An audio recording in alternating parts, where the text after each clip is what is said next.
his little biography, is recently invited as a PhD student in Durham, right? Okay, I now give you the floor on the paper Twisted Traditions, the Paradox of Grotian International Law in Colonial Practices. Please.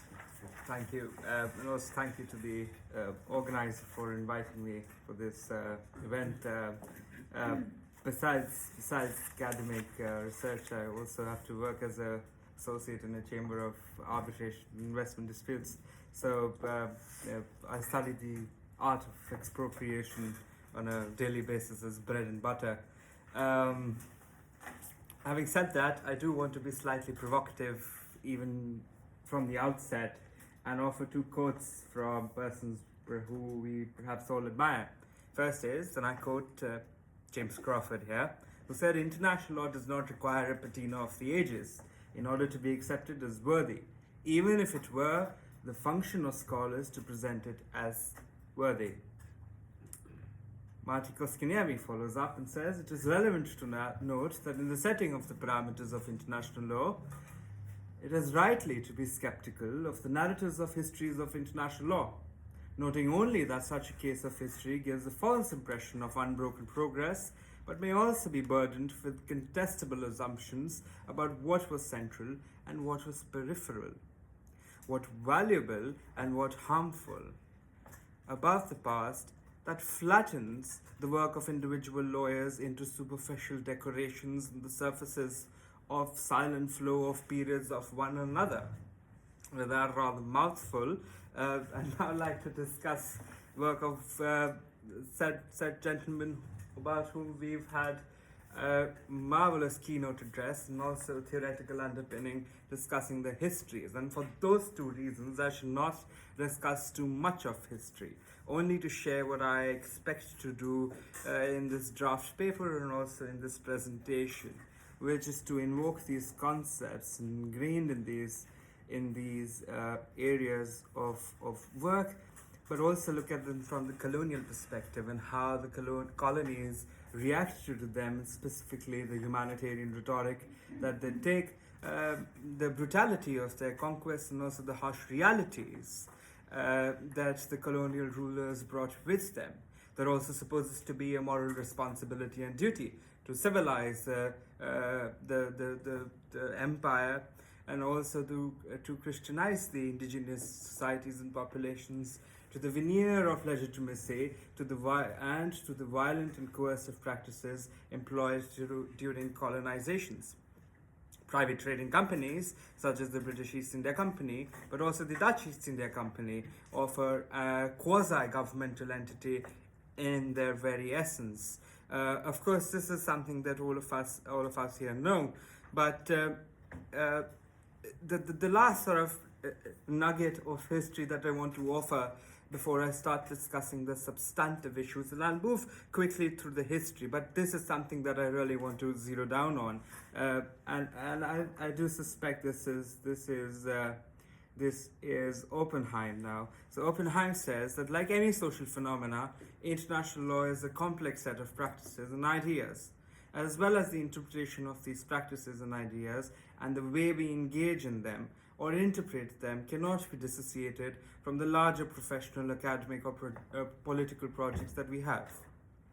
I wanted to articulate some of those projects and thus describe the lawyers as actors of particular social drama. This genealogical history from the past to present leads to an anachronistic interpretation of historical phenomena. And I think that really came out in the keynote address as well, because the clouds of historical realities that bear no fruit in our times and gives no reason of information about the historical context of the phenomena, one claims to give no information about the historical context and recognizes them as is. But this also describes history in terms of similarities with or without differences from present and in what terms were they understood. It tries to understand the past for what it was and brings together what we now know towards the persons that we now are. Now that's a rather long introduction, but the most important tenets that I need to refer to in some sense have been laid down already by the previous speakers, but also by what I've tried to explain, which is the concepts of Grotius, specifically in regards of the humanitarian mission that it came with, and the civilizing mission that has already been illustrated. There are, of course, examples within this framework that become extremely interesting, and this is the meat of this essay as well. These photographs are from the Hague Academy's archives, and I do strongly encourage whoever can possibly get their hands to that gold mine to do that. Since given the proximity to where we are now, that seems like a rather feasible thing to do as well. Having said that, I do now want to look at how the Portuguese, after discovering the Cape route, declared that the Indian Ocean was mare clausum, in other senses closed seas, and the control of the lucrative trade that brought thereof. This was later challenged by the English and Dutch because, well, they suggested that the opposite is much more feasible option commercially to them. Now, this historical shift that underscores the European powers' manipulation of maritime laws establishes these commercial monopolies. And the duopoly that this creates in terms of the law, of how the law is understood, and most importantly, of how the law is operated, influences not only the history, politics, but also the sociology of how these countries function, even to this day. And I shall wean that out further as we proceed. John Selden was mentioned as well. John Selden speaks about mare clausum, and he says that presenting this as a case of secularization of international law facilitated soft imperialism by avoiding direct confrontations over issues like just war.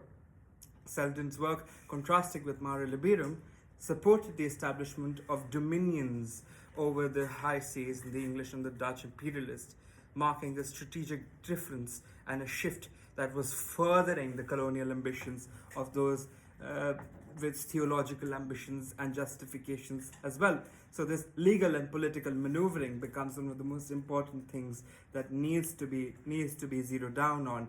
Now, if you were to look at it from a Twail perspective, Professor Anthony Angie would say the following, and I quote him here now.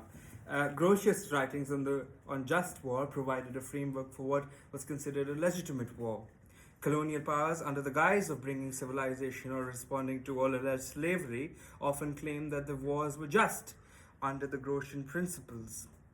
This perversion of Grotius' ideas is seen by the way of European nations justified wars against indigenous people, claiming moral and legal superiority. It is a bit rich for colonial countries to argue after plunder, pillage, maim, torture, loot, and also take the word loot into their dictionaries from India, from Sanskrit, to then claim that they were responsible for ending slavery. Be that as it may, Atticus Kenyemi also says that the distortion of these principles in colonial context raises questions about the universality of international law and susceptibility to manipulation by powerful states. And this is an important point. As a former student of Professor Chimney, he's often said this in class, in a rather unfortunate tone, that you see this not only in international organizations but in politics as well. Look at the situation that we found ourselves in not so long ago with WTO and vaccine waivers, where India and South Africa had to take the lead on trying to understand and trying to power through this chasm that was created. Also bear in mind that India is the leading creator of vaccines, but India found itself on a shortage of vaccines because first world nations chose to create piles of stocks for those Tommies in England and in Europe. Coming back to history, the Treaty of Tordesillas is often cited as an example of international law and used as a principle that would later be echoed in Grotius' work. It also divided the non-Europeans between Spain and Portugal, disregarding the sovereignty and the rights of indigenous persons. These treaties reflect the early stages of international law, where European powers dictated the terms of global interaction and often expenses of non-European entities. This, of course, can go on further as well, and so why don't we do that? Let's look at the case of, and I do strongly recommend this book. It's called A Pest in the Land, New World Epidemics and Global Perspectives by Alkin. Now, the study aims at examining diseases and how amongst native persons in the New World, before and after 1492, I beg your pardon, challenging many widely held notions about encounters between Europeans and native persons, contrary to the belief that the catastrophic decline of post-conquest native populations was solely due to the introduction of new infections from the Old World. Alkin argues that the experiences of native persons in the New World closely resembled those of humanitarian human populations. The study that he undertakes reveals that due to the lethal new infections resulted in mortality rates among natives comparable to those found among the Old World populations. While populations, and this is important, while populations in Africa, Asia, and Europe eventually recovered, Native American populations suffered by 75 to 95% in the century following contact with Europeans that failed to recover. Disease alone is not responsible, but the practices of European colonizers, including warfare, slavery, and forced migrations, have had a lasting impact. This analysis by Alkin overturns the notions of New World exceptionalism, which is poised that Native Americans were uniquely affected by European diseases. It is also challenging the notions of stereotypical views that Americans, such as New Eden, free of disease and violence until the intrusion of germ-laden, rapacious Europeans. The study underscores the multifaceted impact of colonial practices, including the application of, Grotius principles of natives on populations in the Americas. Staying with the Americas, look at the Treaty of Madrid in 1750, which is a crucial point in defining the territorial limits of what we now know as Brazil, highlighting their legalistic approaches to colonization and territorial expansion in Latin America.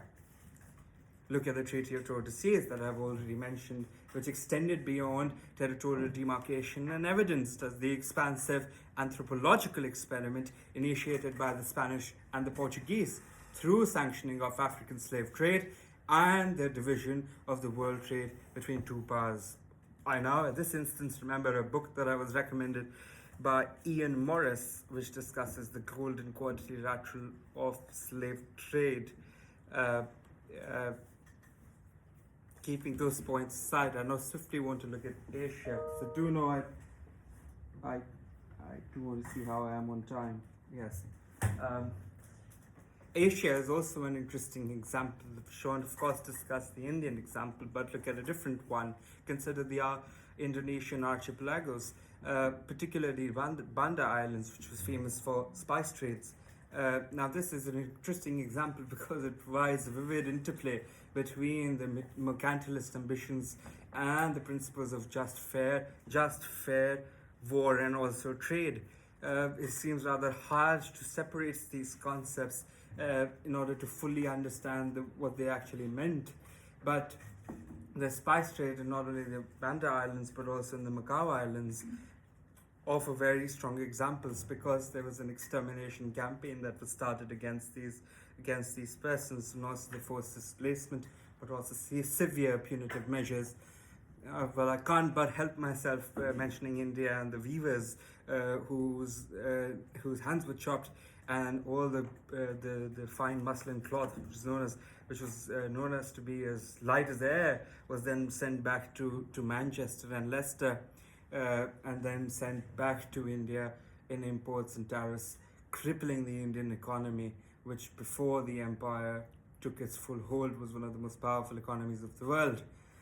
Be that also as it may, I do want to look at Africa and the African story, the scramble of Africa, which I've already touched about, and here reflect on one of my former professors, Professor Matthew Craven's work in 2015, when he speaks about in between law and history, the Berlin conferences of 1884 and 85, and the logic of free trade. But he makes an important point here in the Scramble of Africa, where he focuses on the European powers and the divided of the continent with little regard to the existing indigenous cultures and political entities, and we still feel the tremors of empire to this day. What about the treaties made under duress and deception? Need I say anything more than the Chagos story or the work done by Philippe Sands in this respect? What about the Grotian principles and those violations by European powers established in colonial rule in Africa, starkly violating the principles of self-determination, sovereignty, free trade agreements between nations? Now you kind of start seeing the ethos of the colonial expansionism within international law, not only in that bygone era, but now even as we see it today. But the resistance of these colonial borders is also something that is important, because the formalization of partition imposes a colonial rule and resistance amongst African societies, and the persistence that it creates. My forefathers' land was divided during the India-Pakistan partition, and the horrors still bring a shiver down the spines of those who've experienced those hardships. But the history of Grotius remains rather vivid in our memories, and I did encounter an article published again in 2015 by Evan Criddle, who focuses and gives us three theories about the humanitarian interventions of Grotius, and three sort of answers to this. He notes that the theories assert natural law and authorize the states to punish violations of nations that has been used to justify colonial wars. But what about states' justifications and the critical understanding of these justifications that can conceal the actual motivations? This perspective implies that while Grotius might not have been directly supportive of colonial aggression, his ideas were nonetheless used to legally validate colonial expansionism. Also consider the moral implications of Grotius' theories, especially concerning the rights of punishment, property, legitimization of interventionism, colonialism, highlighting these roles and initiating a tradition of international law that blurs the boundaries between legal and moral norms. Fiduciary relationships also get further damaged, but knowing that I am now running close to where I should close or conclude, I want to look at where we stand, perhaps offer that as a suitable conclusion. And I return to Angie, whose seminal work in 2005 suggests in Imperialism, Sovereignty, and the Making of International Law suggests the definition and application of sovereignty were manipulated to justify colonial expansionism. Colonial powers are selectively applying the principles of sovereignty, recognizing it in European states while denying it in colonized regions. This is why this has had a lasting impact on international law as the legacy of inequality and the arbitrary drawing of borders, which continues to influence contemporary international disputes and functioning of states and sovereignty. My former professor, Professor Chimney, notes on international institutions and the global making of states, the economic policies and institutions that were established during the colonial era led to the groundwork for the current global inequalities. The exploitation of resources, labor, is also important and needs to be made for the benefit of colonial powers that has led to enduring economic imbalances, which are often addressed inadequately in international law and policy discussions. Turning to those Grotian traditions, it is important for modern implications to be understood in the context of historical inclusions. That is the largest irony of this topic, having started with something that was said by Professor Crawford and Professor Koskiniemi. But I perhaps will end with Koskiniemi, because